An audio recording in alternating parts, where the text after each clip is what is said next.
हो संभल थकी जी, वो कदे न बोले कौरा,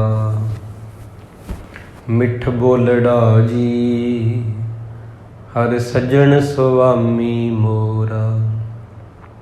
कौड़ा बोल न जाने पूरन भगवाने, औगण को न चितारे, पतित पावन हर बिरद सदाए।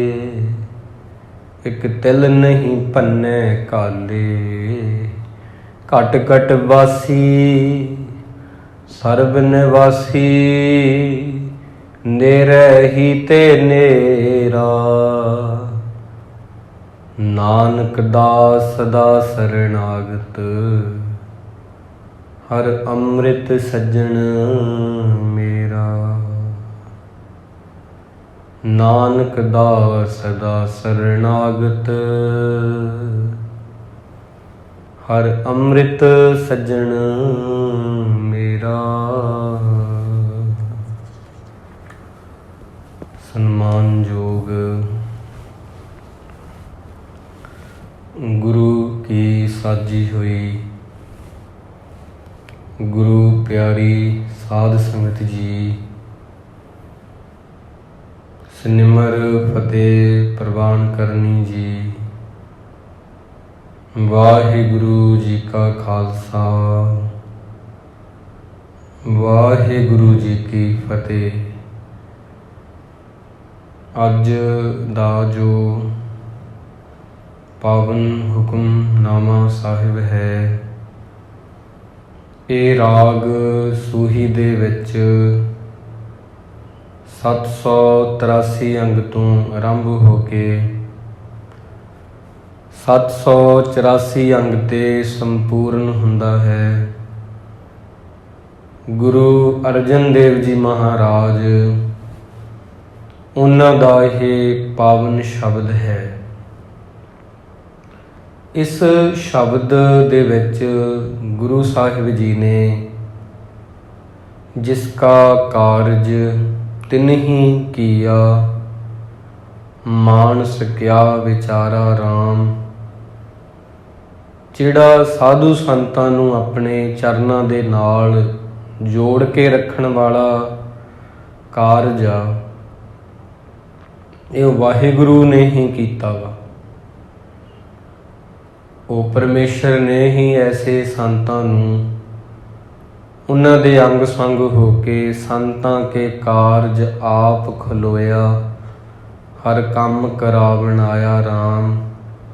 धरत सुहावी ताल सुहावा, विच अमृत जल छाया राम।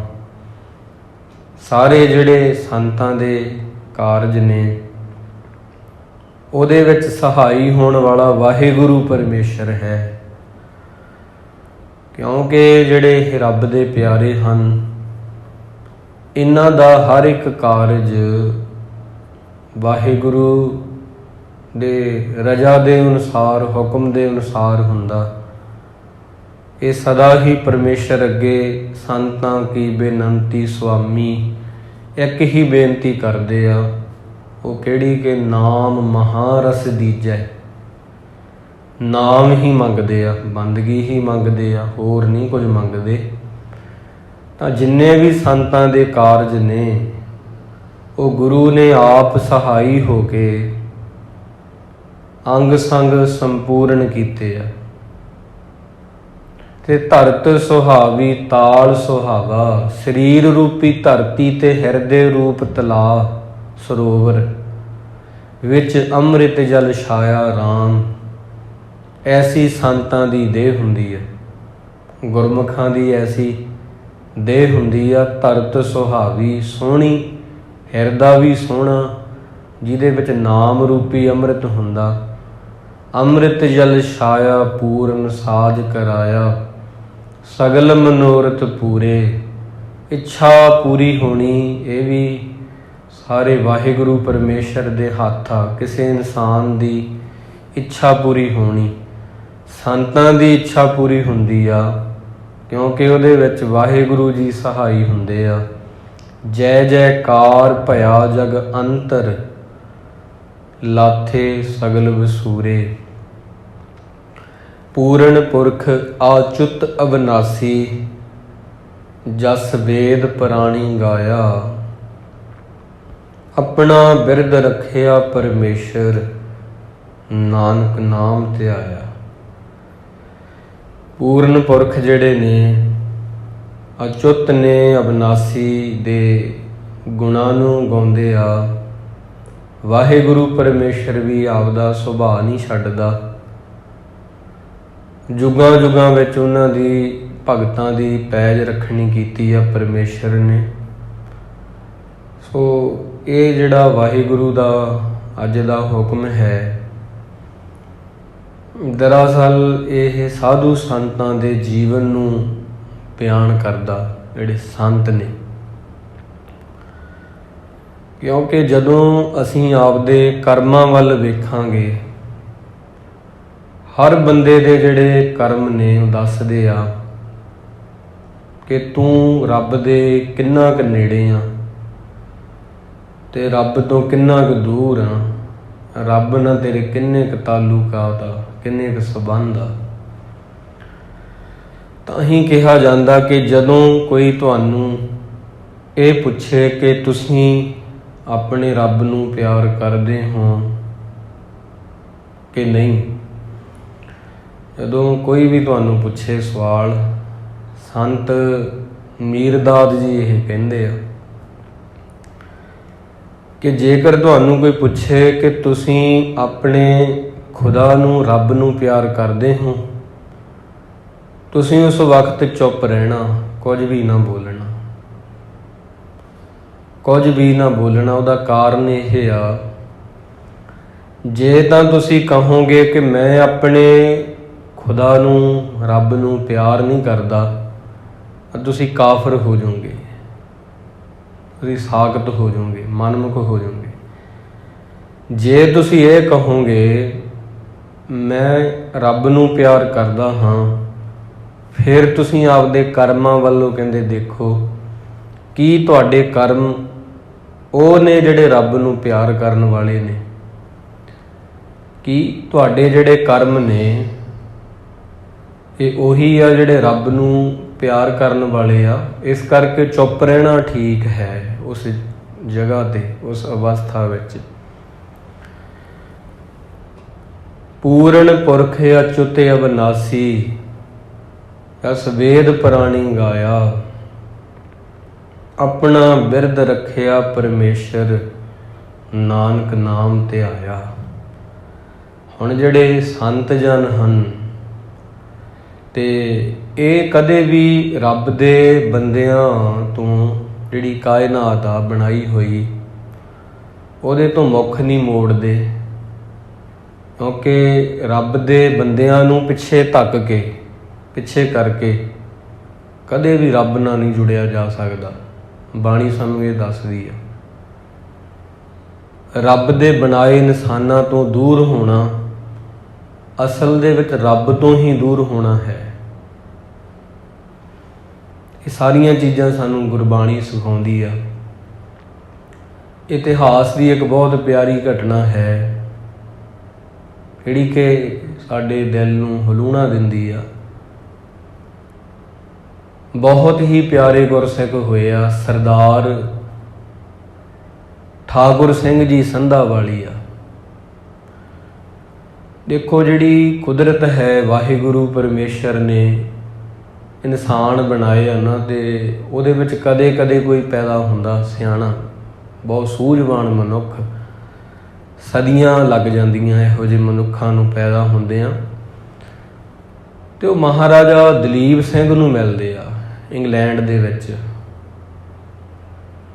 ਉੱਥੇ ਜਦੋਂ ਮਿਲਦੇ ਆ ਤੇ ਉਹ ਕਹਿੰਦੇ ਨੇ ਕਿ ਤੁਹਾਨੂੰ ਹੁਣ ਆਪਣਾ ਧਰਮ ਤੇ ਉਹਦੇ ਸਿਧਾਂਤ ਤੇ ਪਹਿਰਾਵਾ, ਸਿੱਖੀ ਜਿਹਨੂੰ ਆਪਾਂ ਕਹਿੰਦੇ ਸਿੱਖੀਜ਼ਮ, ਉਹ ਕਮਾਉਣਾ ਚਾਹੀਦਾ। ਈਸਾਈ ਧਰਮ ਹੁਣ ਤੁਹਾਨੂੰ ਨਹੀਂ ਕਮਾਉਣਾ ਚਾਹੀਦਾ। ਉਹਨਾਂ ਨੇ ਸਿੱਖੀ ਦੇ ਬਾਰੇ ਬੜਾ ਕੁਝ ਦੱਸਿਆ ਮਹਾਰਾਜਾ ਦਲੀਪ ਸਿੰਘ ਜੀ ਨੂੰ, ਮਹਾਰਾਜਾ ਰਣਜੀਤ ਸਿੰਘ ਜੀ ਦੇ ਸੁਪੁੱਤਰ ਨੂੰ, ਕਿ ਸਿੱਖੀ ਹੁੰਦੀ ਕੀ ਆ। ਸਿੱਖੀ ਦੀ ਪਰਿਭਾਸ਼ਾ ਦੱਸੀ। ਕਹਿੰਦੇ ਤੁਹਾਡੀ ਜਨਮ ਭੂਮੀ ਤੁਹਾਨੂੰ ਉਡੀਕ ਰਹੀ ਆ।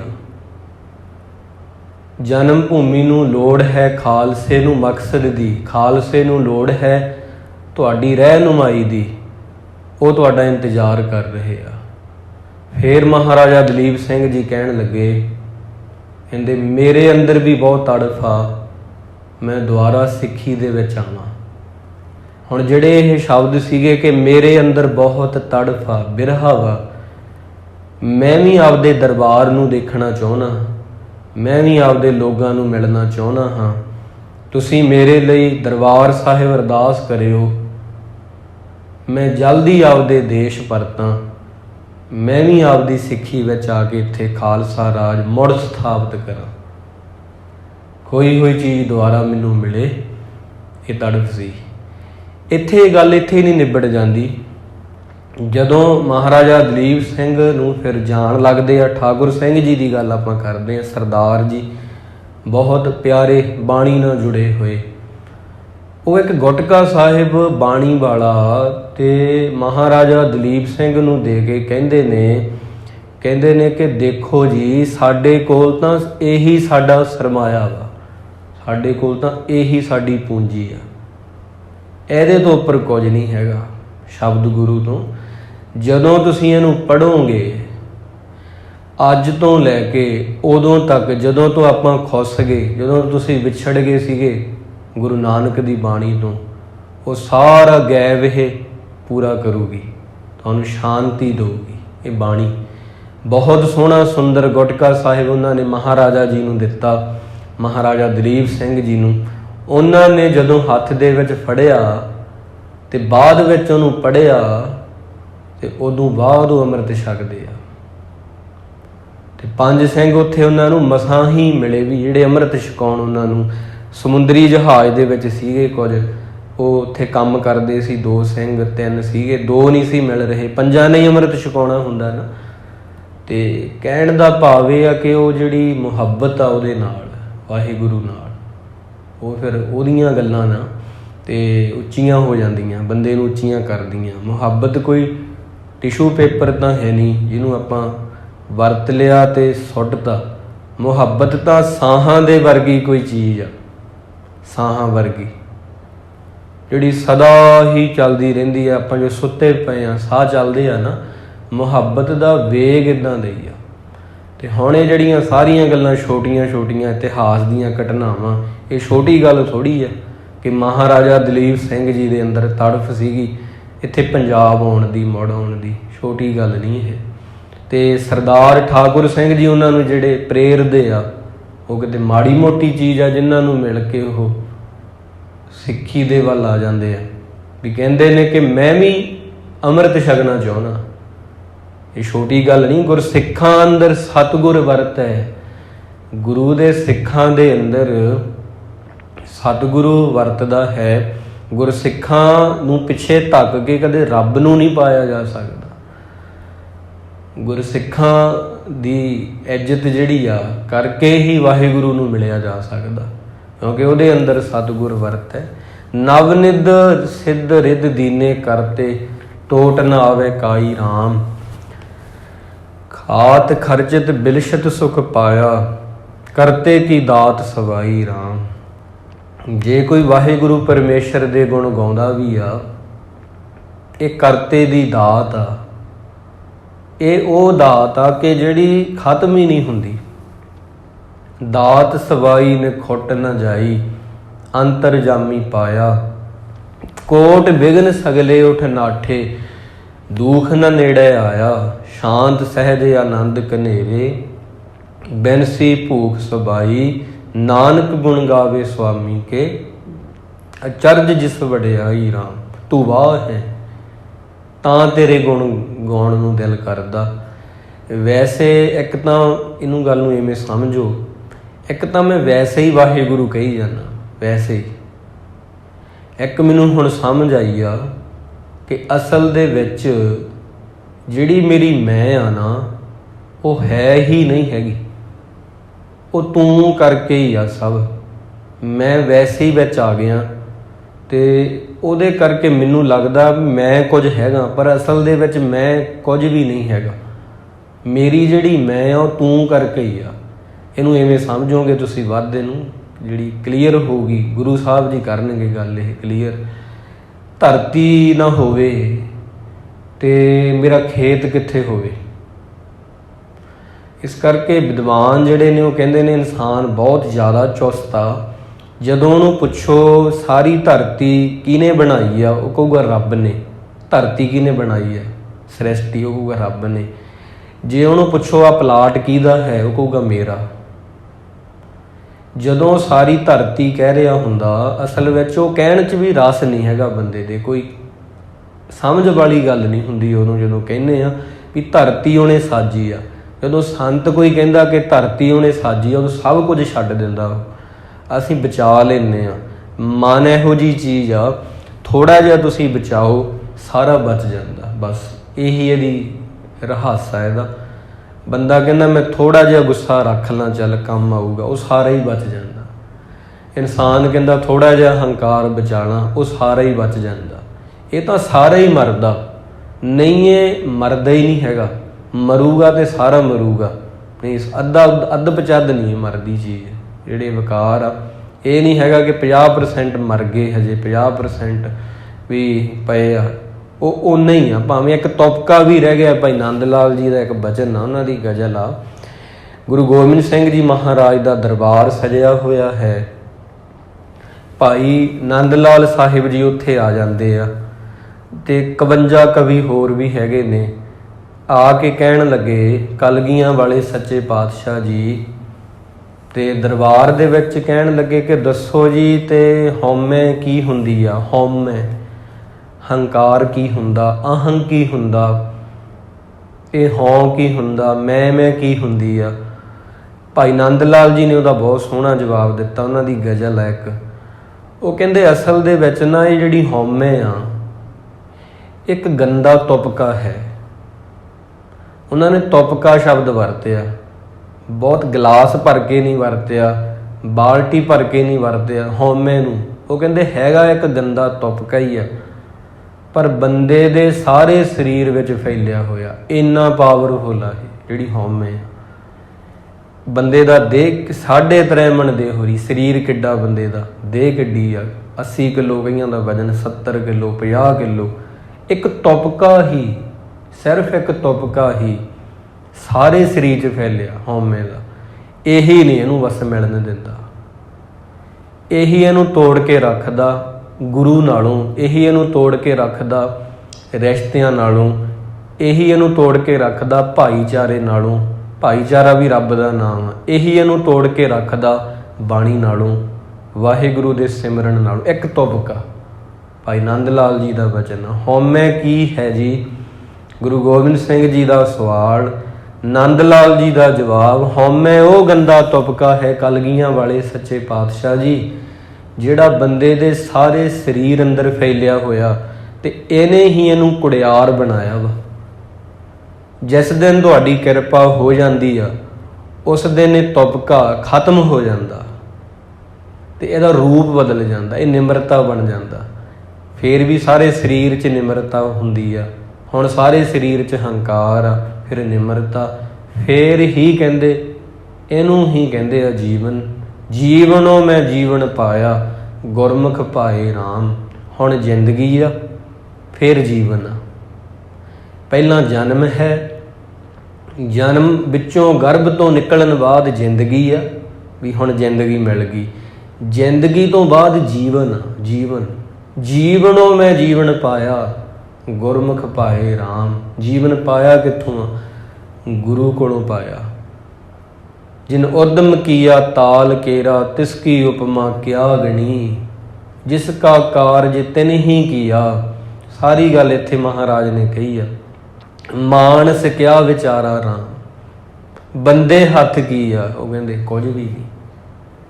ਬੰਦੇ ਨੂੰ ਲੱਗ ਸਕਦਾ, ਤੁਹਾਨੂੰ ਲੱਗਣ ਨੂੰ ਬਹੁਤ ਕੁਝ ਲੱਗ ਜਾਂਦਾ ਵੀ ਮੈਂ ਬਹੁਤ ਕੁਝ ਹਾਂ। ਬੰਦੇ ਹੱਥ ਕੀ ਆ? ਕੁਝ ਵੀ ਨਹੀਂ। ਜੇ ਕੁਝ ਹੁੰਦਾ ਤੇ ਉਹ ਦੁਖੀ ਨਾ ਹੁੰਦਾ। ਬੰਦੇ ਹੱਥ ਕੀ ਆ? कुछ भी नहीं। जिसका कारज तिन ही किया, मानस क्या विचारा राम। जे साधु संत ਉਹਦੇ ਨਾਲ ਜੁੜੇ ਆ, ਇਹ ਤਾਂ ਜੁੜੇ ਆ ਉਹਨੇ ਚਾਹਿਆ ਸੀਗਾ। ਮਾਨਸ ਕਿਆ ਵਿਚਾਰਾ ਰਾਮ, ਭਗਤ ਸੋਹਣ ਹਰ ਕੇ ਗੁਣ ਗਾਵੇ, ਸਦਾ ਕਰੇ ਜੈਕਾਰਾ ਰਾਮ। ਜੇ ਕੋਈ ਉੱਠ ਕੇ ਗੁਰਦੁਆਰੇ ਆ ਗਿਆ, ਇਹ ਉਹਦੀ ਮਰਜ਼ੀ ਸੀਗੀ ਵਾਹਿਗੁਰੂ ਦੀ। ਉਹ ਚਾਹੁੰਦਾ ਸੀ ਵੀ ਮੈਂ ਉਹਨੂੰ ਆਪਦੇ ਕੋਲ ਲਿਆਵਾਂ। ਇਹ ਸੋਚੇ ਮੈਂ ਆ ਗਿਆ ਫਿਰ ਸਭ ਕੁਝ ਖਤਮ ਆ। ਜੇ ਕਹਿਤਾ ਤੂੰ ਲੈ ਆਇਆ ਮੈਨੂੰ ਇੱਥੇ, ਮੈਂ ਤਾਂ ਇੰਨੇ ਜੋਗਾ ਹੈ ਹੀ ਨਹੀਂ, ਫਿਰ ਕਬੂਲ ਆ। ਦੇਖੋ ਚੀਜ਼ਾਂ ਉਹੀ ਆ, ਪੌੜੀਆਂ ਉਹੀ ਹੁੰਦੀਆਂ ਘਰ 'ਚ, ਕੋਠੇ 'ਤੇ ਚੜਾਉਂਦੀਆਂ ਵੀ ਉਹ ਆ, ਕੋਠੇ ਤੋਂ ਲਾਉਂਦੀਆਂ ਵੀ ਉਹੀ ਆ। ਕਰਮ ਉਹੀ ਹੁੰਦੇ ਆ ਅਤੇ ਬਸ ਉਹਨਾਂ ਵਿੱਚ ਭਾਵਨਾ ਕੀ ਆ, ਉਹਨਾਂ ਵਿੱਚ ਇਹ ਗੱਲ ਮਾਇਨੇ ਰੱਖਦੀ ਆ। ਗੁਣ ਗੋਪਾਲ ਉਚਰ ਰਸਨਾ ਸਦਾ ਗਾਈਏ ਅਣਦਿਨੋਂ, ਸੰਤਾਂ ਕੀ ਬੇਨੰਤੀ ਸੁਆਮੀ। ਸੰਤਾਂ ਦੀ ਅਰਦਾਸ ਹੀ ਇਹ ਹੁੰਦੀ ਆ, ਨਾਮ ਮਹਾਰਸ ਦੀਜੈ ਰਾਮ, ਨਾਮ ਨਾਮ ਨਾਮ ਦੇਵੋ ਮੈਨੂੰ। ਸੰਤਾਂ ਦੀ ਅਰਦਾਸ ਹੀ ਇਹ ਹੁੰਦੀ ਆ, ਸਦਾ ਹੀ ਉਹ ਕਹਿੰਦੇ ਆ ਨਾਮ ਦੀਜੈ ਦਾਨ ਕੀਜੈ, ਬਿਸਰ ਨਾਹੀਂ ਇੱਕ ਖਿਨੋ। ਉਹ ਫਿਰ ਕਹਿੰਦੇ ਮੈਨੂੰ ਇੱਕ ਪਲ ਵੀ ਤੂੰ ਭੁੱਲੀ ਨਾ ਵਾਹਿਗੁਰੂ। ਜਦੋਂ ਹੀ ਤੂੰ ਭੁੱਲ ਗਿਆ ਬਸ ਉਦੋਂ ਹੀ ਸਮਝ ਲਾ ਮੈਂ ਉੱਥੇ ਆ। ਜਦੋਂ ਤੂੰ ਭੁੱਲ ਗਈ ਤੇ ਮੈਂ ਆ ਗਈ, ਮੈਂ ਆ ਗਈ ਤੇ ਫਿਰ ਸਭ ਕੁਝ ਸਮਝ ਲਈ ਖਤਮ ਆ ਬੰਦੇ ਦਾ। ਉੱਥੇ ਹੀ ਕਲੇਸ਼ ਆ। ਤੂੰ ਵਿੱਚ ਆਨੰਦ ਹੈ, ਮੈਂ ਦੇ ਵਿੱਚ ਝਗੜੇ ਆ, ਮੈਂ ਦੇ ਵਿੱਚ ਕਰਮ ਕਾਂਡ ਆ। ਤੂੰ ਦੇ ਵਿੱਚ ਬਾਣੀ ਪੜ੍ਹਨੀ ਆ, ਮੈਂ ਦੇ ਵਿੱਚ ਪਾਠ ਪੜ੍ਹਨਾ ਤਾਂ ਹੈ ਪਰ ਉਹਦੇ ਵਿੱਚ ਰਸ ਨਹੀਂ ਹੈਗਾ। ਤੂੰ ਕਹਿ ਕੇ ਪਾਠ ਪੜ੍ਹਨਾ, ਇਹਦੇ ਵਿੱਚ ਕੁਝ ਹੈ ਆਨੰਦ ਜਿਹਨੂੰ ਸ਼ਬਦਾਂ 'ਚ ਨਹੀਂ ਦੱਸਿਆ ਜਾ ਸਕਦਾ।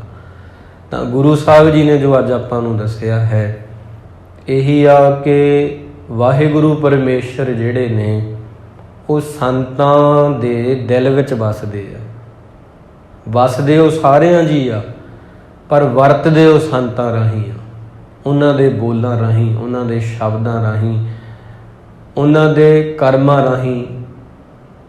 ਉਹਨਾਂ ਦੀ ਬੇਨਤੀ ਇਹ ਹੁੰਦੀ ਆ ਸੰਤਾਂ ਦੀ, ਬਸ ਨਾਮ ਮਿਲਦਾ ਰਹੇ, ਹੋਰ ਨਹੀਂ ਕੋਈ। ਅਤੇ ਕੁਝ ਉਹ ਗੱਲ ਕਰਦੇ ਅਤੇ ਉਹਨਾਂ ਦੀ ਅਵਸਥਾ ਬਹੁਤ ਉੱਚੀ ਹੁੰਦੀ ਹੈ। ਜੇ ਗੱਲ ਚੁੱਭ ਰਹੀ ਆ ਸਿੱਖਾ ਕਿਸੇ ਦੀ ਕਹੀ ਹੋਈ, ਸਮਝ ਲਈ ਹਜੇ ਕਸਰ ਬਹੁਤ ਬਾਕੀ ਆ। ਜੇ ਕਿਸੇ ਦੇ ਕਹੇ ਹੋਏ ਬਚਨ ਤੈਨੂੰ ਚੁੱਭਦੇ ਆ ਹਜੇ, ਤਾਂ ਸਮਝ ਲਈ ਤੇਰੀ ਅਵਸਥਾ ਹਜੇ ਬਹੁਤ ਕੱਚੀ ਆ, ਹਜੇ ਕਸਰ ਬਹੁਤ ਬਾਕੀ ਆ।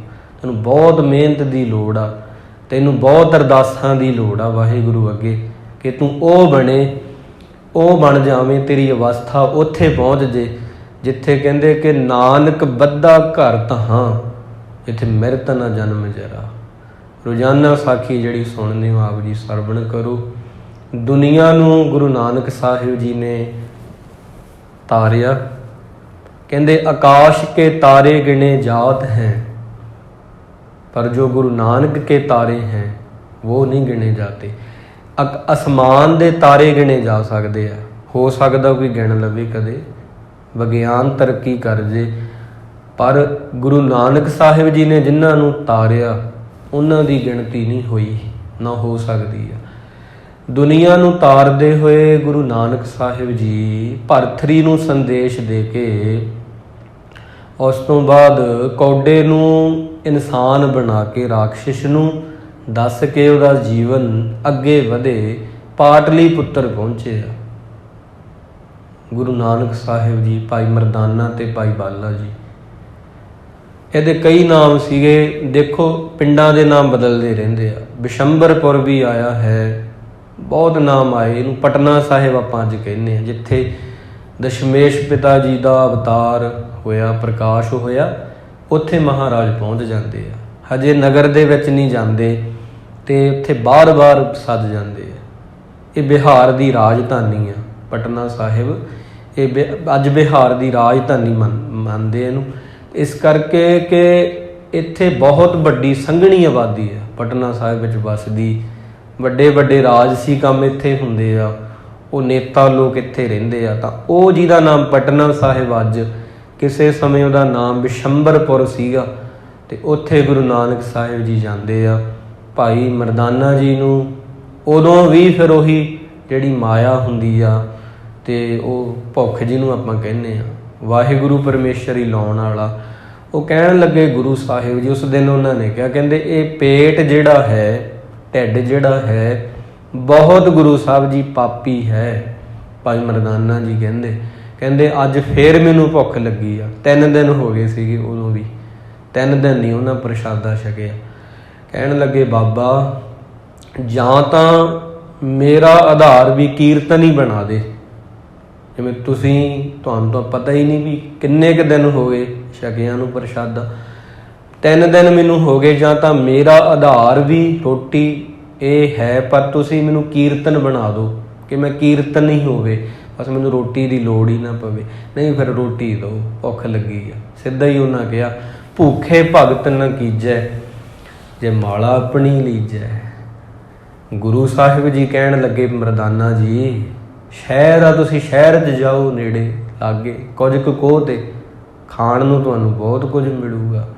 ਕਹਿੰਦੇ ਖਾਣ ਨੂੰ ਤਾਂ ਮਿਲ ਜੂਗਾ, ਪਰ ਪੱਲੇ ਆਪਣੇ ਕੁਝ ਨਹੀਂ ਨਾ ਹੈਗਾ, ਪੱਲੇ ਕੁਝ ਵੀ ਨਹੀਂ ਹਜੇ, ਕੋਈ ਦਮੜੇ ਨਹੀਂ ਹੈਗੇ, ਕੋਈ ਰਜਤਪਣ ਨਹੀਂ ਹੈਗੇ, ਕੋਈ ਇੱਕ ਸਿੱਕਾ ਨਹੀਂ, ਕੁਝ ਵੀ ਨਹੀਂ, ਮੈਨੂੰ ਰੋਟੀ ਕਿਵੇਂ ਮਿਲੇਗੀ। ਫੇਰ ਗੁਰੂ ਬਾਬੇ ਨੇ ਤੇ ਭਾਈ ਵੀਰ ਸਿੰਘ ਜੀ ਲਿਖਦੇ ਆ, ਇੱਕ ਗੀਟੀ ਜੀ ਸੀਗੀ, ਕਹਿੰਦੇ ਚਮਕਦੀ ਸੀਗਾ ਉਹ ਲਾਲ, ਬਹੁਤ ਕੀਮਤੀ, ਉਹ ਦੇ ਕੇ ਆਖਿਆ ਭਾਈ ਸਾਹਿਬ ਜੀ ਨੂੰ ਲੈ ਜਾਓ, ਇਉਂ ਕਰਿਓ ਤੇ ਇਹਨੂੰ ਵੇਚ ਦਿਓ ਤੇ ਆਪਦਾ ਜੋ ਤੁਸੀਂ ਛਕਣਾ ਛਕਾਉਣਾ ਛਕ ਲਓ, ਪਰ ਅਸਲ ਵਿੱਚ ਤੁਸੀਂ ਕਾਹਲੀ ਨਾ ਕਰਿਓ ਇਹਨੂੰ ਵੇਚਣ ਦੇ ਵਿੱਚ, ਇਹਦਾ ਸਹੀ ਮੁੱਲ ਮਿਲੇ ਤੇ ਉਹ ਤੁਸੀਂ ਵੇਖਿਓ। ਤੇ ਫਿਰ ਉਹ ਕਹਿੰਦੇ ਸਾਥੀ ਆ ਜੀ, ਉਹ ਜਿਹੜੀ ਡੀਟੀ ਸੀਗੀ, ਇੱਕ ਪੱਥਰ ਸੀਗਾ ਚਮਕਦਾ ਹੋਇਆ। ਭਾਈ ਮਰਦਾਨਾ ਜੀ ਨੇ ਫਿਰ ਕੋਲ ਆਪਦੇ ਰੱਖਿਆ ਤੇ ਪਟਨਾ ਸਾਹਿਬ ਪਹੁੰਚ ਗਏ, ਜਿਹਦੇ ਕਈ ਨਾਮ ਬਦਲ ਗਏ, ਬਹੁਤ ਨਾਮ ਬਦਲੇ, ਅੱਜ ਪਟਨਾ ਸਾਹਿਬ ਆਪਾਂ ਕਹਿੰਦੇ। ਉੱਥੇ ਪਹੁੰਚੇ, ਪਹਿਲਾਂ ਤਾਂ ਸਬਜ਼ੀ ਵਾਲੀ ਦੁਕਾਨ 'ਤੇ ਗਏ, ਉਹਨੂੰ ਕਹਿੰਦੇ ਮੈਂ ਵੇਚਣਾ ਚਾਹੁੰਦਾ। ਉਹ ਕਹਿੰਦਾ ਮੈਂ ਇਹਦਾ ਇੱਕ ਤੈਨੂੰ ਚੱਲ ਕਿਲੋ ਸਬਜ਼ੀ ਦੇ ਦੂੰਗਾ। ਇੱਕ ਨੇ ਇਹੀ ਕਿਹਾ, ਕਹਿੰਦੇ ਮੈਂ ਤੈਨੂੰ 1 ਕਿਲੋ ਫਲ ਦੇ ਦੂੰਗਾ, ਕਹਿੰਦੇ ਇਹਦੇ ਵਿੱਚ ਕੁਝ ਖਾਸ ਨਹੀਂ, ਚੱਲ ਮੇਰੇ ਨਿਆਣੇ ਖੇਡ ਲੈਣਗੇ। ਇੱਕ ਨੇ ਇਹ ਕਹਿਤਾ, ਇੱਕ ਦੁਕਾਨ 'ਤੇ ਗਏ, ਕਹਿੰਦੇ ਨਹੀਂ। ਫਿਰ ਹੁਣ ਚੇਤੇ ਆਉਂਦੀ ਹੈ ਗੱਲ ਕਿ ਬਾਬੇ ਨੇ ਕਿਹਾ ਸੀਗਾ ਕਿ ਤੂੰ ਇਹਦਾ ਸਹੀ ਮੁੱਲ ਤਾਂ ਲਵਾਈ, ਇਹ ਇੰਨੀ ਸਸਤੀ ਵੀ ਚੀਜ਼ ਨਹੀਂ ਹੈਗੀ। ਜਦੋਂ ਉਹਨਾਂ ਆਖਿਆ ਫਿਰ ਕਿ ਤੂੰ ਜੌਹਰੀ ਕੋਲ ਹੋ ਸਕਿਆ ਤਾਂ ਜਾਈ, ਸਾਲ ਸਰਾਏ ਉਹਦਾ ਨਾਮ ਆ, ਹੋ ਸਕਿਆ ਤਾਂ ਉੱਥੇ ਜਾਈ। ਤੇ ਫਿਰ ਉਹ ਇੱਦਾਂ ਘੁੰਮਦੇ ਆ, ਮੁੱਲ ਲਵਾਉਂਦੇ ਆ ਉਹਦਾ ਲਾਲ ਦਾ। ਕੋਈ ਕਹਿੰਦਾ ਮੈਂ ਇੱਕ ਤੁਹਾਨੂੰ ਫਲ ਦੇ ਸਕਦਾ ਕਿਲੋ, ਇੱਕ ਨੇ ਤਾਂ ਕਹਿਦਾ, ਕਹਿੰਦੇ ਇੱਕ ਸਿਰਫ ਮੈਂ ਤੁਹਾਨੂੰ 1 ਮੂਲੀ ਹੋਈ ਦੇ ਸਕਦਾ ਇਹਦੀ, ਕਹਿੰਦੇ ਇਹਨੂੰ ਵੱਧ ਨਹੀਂ ਮੈਂ ਕੁਝ ਦੇ ਸਕਦਾ, ਚੱਲ ਮੇਰੇ ਜਵਾਕ ਇਹਦੇ ਨਾਲ ਖੇਡ ਲੈਣਗੇ, ਇਹ ਪੱਥਰ ਹੀ ਆ, ਇਹ ਕੋਈ ਬੜੀ ਵੱਡੀ ਚੀਜ਼ ਨਹੀਂ। ਫਿਰ ਉਹ ਕਹਿੰਦੇ ਨਹੀਂ, ਇਹ ਸਹੀ ਨਹੀਂ ਹੋਣਾ ਮੁੱਲ। ਜੋ ਗੁਰੂ ਸਾਹਿਬ ਜੀ ਦੇ ਵਚਨ ਸੀਗੇ ਨਾ ਕਿ ਬਿਨ ਗਾਹਕ ਗੁਣ ਵੇਚੀਐ ਤੋ ਗੁਣ ਸਹੱਗੋ ਜਾਏ, ਗੁਣ ਕਾ ਗਾਹਕ ਤੋ ਮਿਲੈ ਜੇ ਗੁਣ ਲਾਖ ਵਿਕਾਏ। ਜਿਹੜੀ ਚੀਜ਼ ਬਹੁਤ ਮਹਿੰਗੀ ਹੋਵੇ ਪਰ ਸਾਨੂੰ ਉਹਦੀ ਕਦਰ ਨਾ ਹੋਵੇ, ਸਾਡੇ ਲਈ ਉਹ ਕੁਝ ਵੀ ਨਹੀਂ ਹੁੰਦੀ। ਜਿਹੜੇ ਇਨਸਾਨ ਨੂੰ ਕਦਰ ਹੁੰਦੀ ਆ, ਫਿਰ ਉਹਨੂੰ ਪਤਾ ਵੀ ਕਿੰਨੀ ਮਹਿੰਗੀ ਚੀਜ਼ ਆ। ਇੱਕ ਜੌਹਰੀ ਹੀ ਦੱਸ ਸਕਦਾ ਇੱਕ ਲਾਲ ਬਾਰੇ। ਹੁਣ ਜਿਹੜਾ ਸਬਜ਼ੀ ਵੇਚਣ ਵਾਲਾ ਬੰਦਾ, ਉਹਨੂੰ ਕੀ ਪਤਾ ਉਹਦੇ ਬਾਰੇ, ਉਹਦੇ ਭਾਅ ਦਾ ਤਾਂ ਉਹ ਵੱਟਾ ਹੀ ਆ, ਉਹ ਤਾਂ ਤੋਲਣ ਲੱਗ ਜੂਗਾ, ਉਹਨੂੰ ਕਿਲੋ ਦੇ ਹਿਸਾਬ ਨਾਲ ਬੱਟਿਆਂ 'ਚ ਰੱਖ ਦੂਗਾ, ਜੌਹਰੀ ਦੱਸ ਸਕਦਾ। ਇਸ ਕਰਕੇ ਫਿਰ ਉਹ ਅੱਗੇ ਵਧਦੇ ਆ। ਅੱਗੇ ਜਦੋਂ ਜਾਂਦੇ ਆ, ਇੱਕ ਸੋਨਾ ਚਾਂਦੀ ਸੀਗਾ ਵੇਚਣ ਵਾਲਾ, ਇਹਨੂੰ ਸਰਾਫ ਕਹਿੰਦੇ ਆ, ਆਪਾਂ ਸੁਨਿਆਰ ਕਹਿੰਦੇ ਆ। ਉੱਥੇ ਚਲੇ ਗਏ, ਉੱਥੇ ਦਿਖਾਇਆ, ਲੱਗਾ ਉਹਨਾਂ ਨੂੰ ਵੀ ਨਹੀਂ, ਵੀ ਇਹ ਮੁੱਲ ਇਹਦਾ ਵੱਧਦਾ ਹੀ ਜਾਂਦਾ, ਕੋਈ ਕਿਲੋ ਸਬਜ਼ੀ ਕਹਿ ਰਿਹਾ, ਕੋਈ 2 ਕਿਲੋ ਫਲ ਕਹਿ ਰਿਹਾ। ਹੁਣ ਕਹਿਣ ਲੱਗਾ ਵੀ ਮੈਂ ਤੈਨੂੰ ਕੁਝ ਸਿੱਕੇ ਦੇ ਦੂੰਗਾ, ਨਹੀਂ, ਉਹ ਕਹਿੰਦੇ ਇਹ ਵੀ ਸਹੀ ਨਹੀਂ। ਫੇਰ ਅੱਗੇ ਪਹੁੰਚਦੇ ਆ ਸਾਲ ਸਰਾਏ ਕੋਲੇ। ਉੱਥੇ ਜਦੋਂ ਪਹੁੰਚੇ ਉਹਦੀ ਹੱਟੀ ਤੇ ਉਹ ਹੈ ਨਹੀਂ, ਆਪ ਹੈ ਨਹੀਂ ਉਹ ਮਾਲਕ, ਜੌਹਰੀ ਆਪ ਹੈ ਨਹੀਂ। ਉਹਦਾ ਇੱਕ ਵਰਕਰ ਜਿਹੜਾ ਨੌਕਰ ਰੱਖਿਆ ਹੋਇਆ, ਉਹ ਬੜੀ ਕਮਾਈ ਵਾਲਾ ਸੀਗਾ, ਅਧਰਕਾ ਉਹਦਾ ਨਾਮ ਆਇਆ ਇਤਿਹਾਸ ਵਿੱਚ। ਤੇ ਉਹਦੇ ਕੋਲ ਜਾ ਕੇ ਕਹਿੰਦੇ ਮੈਂ ਵੇਚਣਾ ਚਾਹੁੰਦਾ। ਉਹ ਕਹਿੰਦੇ ਮਾਲਕ ਦੁਕਾਨ 'ਤੇ ਹੈ ਨਹੀਂ, ਮੈਂ ਉਹਨਾਂ ਨੂੰ ਬੁਲਾ ਕੇ ਲਿਆਉਣਾ, ਤੁਸੀਂ ਇੱਥੇ ਬੈਠੋ। ਤੇ ਉਹ ਜਦੋਂ ਆਉਂਦੇ ਆ ਤੇ ਆ ਕੇ ਉਹ ਕਹਿੰਦੇ ਲਿਆਓ ਕੀ ਵੇਚਣਾ ਤੁਸੀਂ। ਜਦੋਂ ਇਹਨਾਂ ਲਾਲ ਦੱਸੇ, ਦਿਖਾਇਆ, ਦਰਸ਼ਨ ਕਰਵਾਏ, ਉਹ ਕਹਿੰਦੇ ਧਨ ਹੈ ਤੂੰ। ਤੇ 100 ਰੁਪਈਆ ਕਹਿੰਦੇ ਉਹਨਾਂ ਜ਼ਮਾਨਿਆਂ 'ਚ 100 ਰੁਪਈਆ ਲਿਆਂਦਾ ਤੇ ਕਹਿੰਦੇ ਆਹ ਲਓ ਜੀ। ਭਾਈ ਮਰਦਾਨਾ ਜੀ ਨੂੰ ਲੱਗਾ ਵੀ ਇਹਦਾ ਮੁੱਲ 100 ਰੁਪਈਆ। ਉਹ ਕਹਿੰਦੇ ਨਹੀਂ, 100 ਰੁਪਈਆ ਵੀ ਲੈ ਲਓ ਤੇ ਲਾਲ ਵੀ ਲੈ ਲਓ ਆਪਦਾ ਵਾਪਸ। ਤੇ ਉਹ ਕਹਿੰਦੇ ਵੀ ਤੁਸੀਂ ਰੱਖ ਤਾਂ ਰਹੇ ਨਹੀਂ ਚੀਜ਼, 100 ਰੁਪਈਆ ਦੇ ਰਹੇ ਹੋ। ਕਹਿੰਦੇ ਇਹਦੇ ਦਰਸ਼ਨ ਦੀ ਕੀਮਤ ਇੰਨੀ ਆ। ਕਹਿੰਦੇ ਸਾਡੇ ਜਿਹੜੇ ਸਿਖਾਉਣ ਵਾਲੇ ਉਹਨਾਂ ਨੇ ਕਿਹਾ ਸੀ ਜੇ ਇੰਨਾ ਮਹਿੰਗਾ ਕੋਈ ਲਾਲ ਕਦੇ ਮਿਲੇ ਨਾ ਤੇ ਉਹਨੂੰ ਦੇਖਣ ਦਾ ਹੀ ਮੁੱਲ ਦੇ ਦਿਓ। ਊਂ ਤਾਂ ਅਸੀਂ ਕਹਿੰਦੇ ਮੁੱਲ ਨਹੀਂ ਦੇ ਸਕਦੇ, ਇੰਨਾ ਕੀਮਤੀ ਆ। ਫਿਰ ਉਹ ਗੁਰੂ ਨਾਨਕ ਸਾਹਿਬ ਜੀ ਕੋਲ ਆਉਂਦੇ ਆ ਤੇ ਕਹਿਣ ਲੱਗੇ ਕਿ ਉਹਨਾਂ ਨੇ 100 ਰੁਪਈਆ ਦਿੱਤਾ ਜੀ। ਗੁਰੂ ਸਾਹਿਬ ਜੀ ਹੱਸ ਪਏ, ਕਹਿੰਦੇ 100 ਰੁਪਈਆ ਤੇ ਇਹ 100 ਰੁਪਈਆ ਜਿਹੜਾ ਦਿੱਤਾ ਇਹ ਤਾਂ ਮੋੜ ਕੇ ਆਉਣਾ ਪਊਗਾ ਨਾ, ਇਹ ਤੇ ਆਪਣਾ ਕੋਈ ਹੱਕ ਹੀ ਨਹੀਂ, ਆਪਾਂ ਕੋਈ ਮਿਹਨਤ ਨਹੀਂ ਕੀਤੀ, ਚੀਜ਼ ਆਪਣੀ ਆਪਣੇ ਕੋਲ ਆ, 100 ਰੁਪਈਆ ਕਾਹਦਾ, ਵਾਪਸ ਜਾਓ। ਫਿਰ ਉਹ ਭਾਈ ਮਰਦਾਨਾ ਜੀ ਵਾਪਸ ਆਉਂਦੇ ਆ। ਉਹ ਕਹਿੰਦੇ 100 ਰੁਪਈਆ ਮੇਰੇ ਗੁਰੂ ਨੇ ਕਿਹਾ ਵੀ ਨਹੀਂ ਰੱਖਣਾ ਨਹੀਂ, ਇਹ ਮੋੜਨਾ, ਇਹ ਤੇ ਹੱਕ ਨਹੀਂ ਸਾਡਾ। ਦੇਖੋ ਇਹ ਚੀਜ਼ਾਂ ਬਾਬੇ ਨੇ ਸਾਨੂੰ ਸਿਖਾਈਆਂ ਤੇ ਇਹ ਸਾਰੀਆਂ ਚੀਜ਼ਾਂ ਨੇ ਅਸੀਂ ਕਈ ਵਾਰੀ ਕਿਸੇ ਦਾ ਹੱਕ ਮਾਰਨ ਲੱਗੇ ਵੇਖਦੇ ਨਹੀਂ ਹੈਗੇ, ਸਾਨੂੰ ਪਤਾ ਹੀ ਨਹੀਂ ਲੱਗਦਾ, ਇੰਨੀਆਂ ਨਦਾਨੀਆਂ ਸਾਡੇ ਤੋਂ ਹੋ ਜਾਂਦੀਆਂ ਤੇ ਫਿਰ ਉਹ ਵਾਪਸ ਮੋੜਦੇ ਆ। ਤਾਂ ਅੱਗੇ ਕੀ ਹੁੰਦਾ ਉੱਥੇ ਤੇ ਸਾਲਸਰਾ ਇਹਨਾਂ ਕੀ ਵਾਰਤਾਲਾਪ ਹੁੰਦੀ ਆ ਉਹ ਤੁਸੀਂ ਅੱਗੇ ਦੀ ਵਾਂਝ ਸਰਵਣ ਕਰੋਗੇ। ਇਸ ਤਰ੍ਹਾਂ ਹੀ ਛੋਟੀਆਂ ਛੋਟੀਆਂ ਗੱਲਾਂ ਨੇ ਭਾਵੇਂ, ਪਰ ਇੱਕ ਇੱਕ ਇਤਿਹਾਸ ਦੀ ਗੱਲ ਵਿੱਚ ਅੱਜ ਵਰਤਮਾਨ 'ਚ ਸਾਨੂੰ ਸਿੱਖਣਾ ਚਾਹੀਦਾ। ਇਤਿਹਾਸ ਇਹ ਨਹੀਂ ਕਿ ਉਹ ਲੰਘ ਗਿਆ ਆਪਾਂ ਉਹਦੇ ਬਾਰੇ ਪੜ੍ਹ ਲਿਆ, ਇਤਿਹਾਸ ਇਹ ਨਹੀਂ ਹੁੰਦਾ। ਇਤਿਹਾਸ ਹੁੰਦਾ ਉਹਨੂੰ ਬੀਤੇ ਸਮੇਂ ਨੂੰ ਤੁਸੀਂ ਵਰਤਮਾਨ 'ਚ ਲੈ ਕੇ ਆਓ ਆਪਦੀ ਜ਼ਿੰਦਗੀ 'ਚ, ਇਹਨੂੰ ਕਮਾਈ ਕਹਿੰਦੇ ਆ। ਫਿਰ ਇਤਿਹਾਸ ਸੁਣਨ ਦਾ ਫਾਇਦਾ। ਇੱਦਾਂ ਇੱਕ ਛੋਟੀ ਜਿਹੀ ਕਹਾਣੀ ਆ, ਹੁਣ ਸਮਝ ਲੱਗੂ। ਕਿਸੇ ਇੱਕ ਗਰੀਬ ਵਿਅਕਤੀ ਸੀਗਾ ਤੇ ਉਹਦੀ ਧੀ ਦੀ ਸ਼ਾਦੀ, ਆਨੰਦ ਕਾਰਜ ਹੋਣੇ ਸੀਗੇ। ਉਹ ਵਿਚਾਰੇ ਕੋਲ ਇੱਕ ਹੀ ਬਲਦ ਸੀਗਾ ਘਰ ਦੇ ਵਿੱਚ, ਉਹਦੇ ਨਾਲ ਖੇਤੀ ਕਰਦਾ ਸੀ, ਉਹੀ ਪੁਰਾਣਾ ਜ਼ਮਾਨਾ। ਤੇ ਉਹ ਉਹਨੂੰ ਮੰਡੀ 'ਚ ਲੈ ਆਇਆ। ਮੰਡੀ 'ਚ ਜਦੋਂ ਲਿਆਂਦਾ, ਮਜਬੂਰੀ ਸੀ ਤੇ ਸੀਗਾ ਬਲਦ ਚੰਗਾ, ਮਹਿੰਗਾ ਬਲਦ ਸੀਗਾ, ਪਰ ਵੇਚੇ ਸਸਤੇ ਭਾਅ।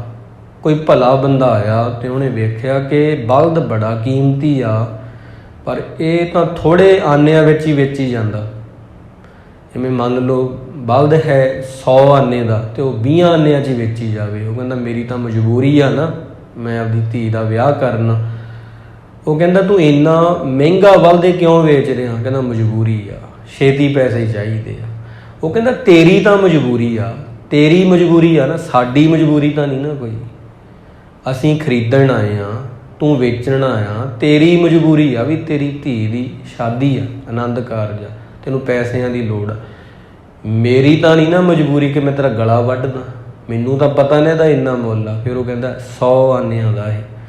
ਉਹ ਭਲੇ ਬੰਦੇ ਨੇ 100 ਆਨੇ ਦਿੱਤੇ ਤੇ ਉਹ ਬਲਦ ਦਾ ਰੱਸਾ ਉਹਨੇ ਝੋਲੀ ਪਵਾਇਆ। ਇਹੋ ਜਿਹੇ ਬੰਦੇ ਵੀ ਹੁੰਦੇ ਆ, ਇਹੋ ਜਿਹੇ। ਇਹ ਕੌਣ ਨੇ? ਖੁਦਾ ਦੇ ਬੰਦੇ ਹੁੰਦੇ ਆ। ਕਦੇ ਵੀ ਕਿਸੇ ਦਾ ਹੱਕ ਨਾ ਮਾਰੀਏ, ਕਦੇ ਵੀ। 1 ਰੁਪਈਆ ਮਾਰ ਲਿਆ, 100 ਰੁਪਈਆ ਮਾਰ ਲਿਆ, ਹੱਕ ਮਾਰਨਾ ਹੱਕ ਹੀ ਆ। ਸਹੀ ਤੁਸੀਂ ਇਹ ਚੀਜ਼ ਤੋਲੋ। ਇਹ ਮਹਾਰਾਜ ਸਾਨੂੰ ਸਿਖਾਉਂਦੇ ਰਹਿੰਦੇ, ਭੁੱਲ ਚੁੱਕ ਦੀ ਖਿਮਾ। ਗੁਰੂ ਸਾਹਿਬ ਜੀ ਜੋ ਕਹਿੰਦੇ ਆ ਬਸ ਬਾਣੀ ਨਾਲ ਜੁੜੋ, ਇਹਨੇ ਤੁਹਾਨੂੰ ਆਪੇ ਹੀ ਸਭ ਕੁਝ ਸਿਖਾਉਣਾ। ਹੱਕ ਕਿਸੇ ਦਾ ਨਹੀਂ ਮਾਰਨਾ, ਸਭ ਨਾਲ ਮਿੱਠਾ ਬੋਲਣਾ। ਆਪਾਂ ਬਾਣੀ ਪੜ੍ਹੀ ਚੱਲੋ, ਸਾਰੀਆਂ ਗੱਲਾਂ ਤੁਹਾਨੂੰ ਸਮਝ ਆਈ ਜਾਣਗੀਆਂ। ਗੁਰੂ ਸਾਹਿਬ ਕਿਰਪਾ ਕਰਨ, ਕੀਤੀ ਵਿਚਾਰ ਹਿਰਦਿਆਂ 'ਚ ਵਸੇ, ਸ਼ਬਦਾਂ ਦੀ ਕਮਾਈ ਕਰਕੇ ਸੋਹਣੇ ਜੀਵਨ ਵਾਲੇ ਬਣੀਏ। 1 ਮਿੰਟ ਵਾਹਿਗੁਰੂ ਦਾ ਸਿਮਰਨ ਕਰੀਏ ਤੇ ਬੇਨਤੀ ਵਿੱਚ ਜੁੜੀਏ ਜੀ। ਵਾਹਿਗੁਰੂ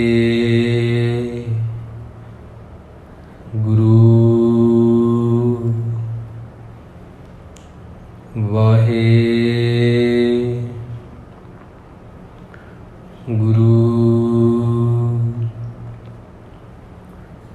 ਵਾਹਿਗੁਰੂ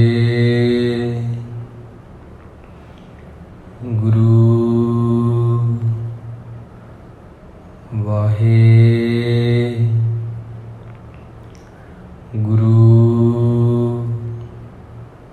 ਵਾਹਿਗੁਰੂ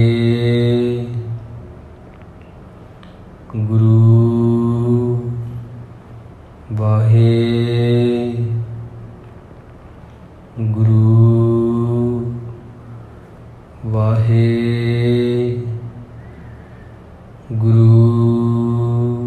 ਵਾਹਿਗੁਰੂ ਜੀ ਕਾ ਖਾਲਸਾ ਵਾਹਿਗੁਰੂ ਜੀ ਕੀ ਫਤਿਹ। ਤੂੰ ਠਾਕੁਰ ਤੁਮ ਪਹਿਰਦਾ